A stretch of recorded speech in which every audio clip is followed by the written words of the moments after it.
Rero aha ni ku mutumba wa Cagakori muri zone Masaka. Mwo twidondora hanyuma mukatubwira turabona ni kuri Lake Gweru ibikorwa biharangurirwa ni byinshi mukatubwira ivyo mubona birangurwa bitandukanye. Yego izina je nitwa Emmanuel Sikobizama abasanzwe mvuka nyene muri no zone ya Masaka.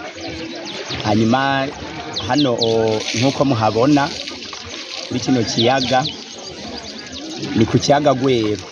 Mu by'ukuri hano hakorerwa ibikorwa byinshi.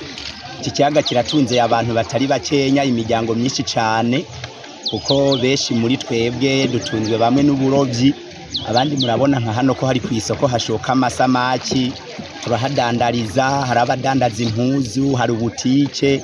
Eka nyene novuga ko ari nko ku isoko mpuzamahanga nyene kubera nyene kino kiyaga cya Gweru. Yego usibye ivyo by'ifi ahanini wumva zitegerezwa kuba zihari ku bwinshi. Ni ibindi bintu wobona badandaza, ndabona impuzu n'ibindi. Yego ngaha abakiriya ngaha icyo novuga umuntu wese yahaje kuhakorera ni kuvuga nk'abarimo baradandaza ubutike.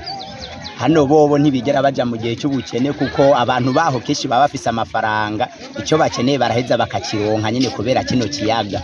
Urabona hariho abadandaza amasabune, hari abamotari bahakorera gasanzwe bakura abantu ngaha nyene babasubiza iyo ruguru mu mihana iyo babaje baturuka, bose baguma baronka akazi kubera nyene kino kiyaga Gweru n'umwuga nyene w'uburovyi bakora.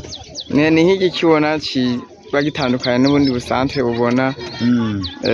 Ikintu gitandukaniyeho ngaha n'ubundi busantre hano keshi novuga ko ariho hantu hahurira abantu benshi cyane kuko hari n'ubuzi bwinshi, yaba n'abana urabona hari ababa barifise ubwo buzi bwo koza amakinga mu gihe nk'ubu bagomba batangura ibihe by'uburuhuko. Hariho n'abafise ubuzi bwo kuja kwahira ubwatsi babukuriyo hakurya muri ruriya rufunzo bakabuzana ngaha bakabushora hanyuma bakaronka amafaranga. Hariho n'abatora ingashi bagashobora gufasha abantu kurisha umunyenga, abandi babambukana babakura ngaha babajana aho twitwa za Nzove, abandi bava Inzove bazino.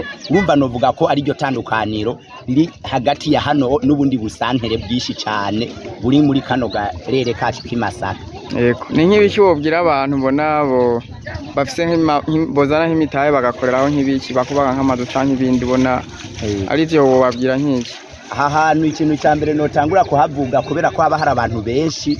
Ikintu cya mbere gikunda kugorana abantu bashaka nk'ibintu byo kunywa keshi barakunda kubura ibintu banwa cyane cyane abantu bafise imitahe barose nk'amafaranga bakazana nk'ibintu bijanye n'ububare barashobora kuronka amafaranga kandi menshi. Hanyuma abantu nabo bafise imitahe hano okuhakorera, abantu baba bafise ubwo buzi bwo kuroba keshi na keshi barakunda kubura ibikoresho bigatuma niyo barose udufaranga bakagenda kuhiga mwizo fi ngaho hepfo kubera imitahe mikeya nabwo nyene barakunda kubura amafi. Iyo habaye hari nk'umuntu ashobora kuba afise nk'imitahe kuyizana ngaha hambavu y'ibyo byo kunywa bashobora kuba bibanda ko cyane bakabibura. Hariho n'ubwo buntu nyene byo kwagura ibyo bintu byo kuroba kubera ko abantu benshi cyane birakunda kubavuna kubera imitahe mikeya. Yego yo ibyo kudandaza nabyo mu by'ukuri urabona nubwo benshi badandaza ariko nta urimo ashobora kuba afise imitahe myinshi cyane.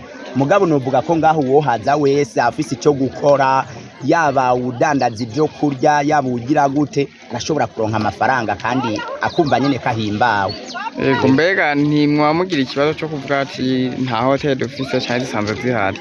Hano nyene icyo ni kibazo mugabo kubera ko duca tubona nyene ko mengo na hantu benshi baca bahafeka mengo na hantu kure, mugabo nyene nta hotel ihari. Ariko hano hafi nkuko mwabibonye hariho abantu babyiyumviriye nyene barimo baratangura kubaka hotel.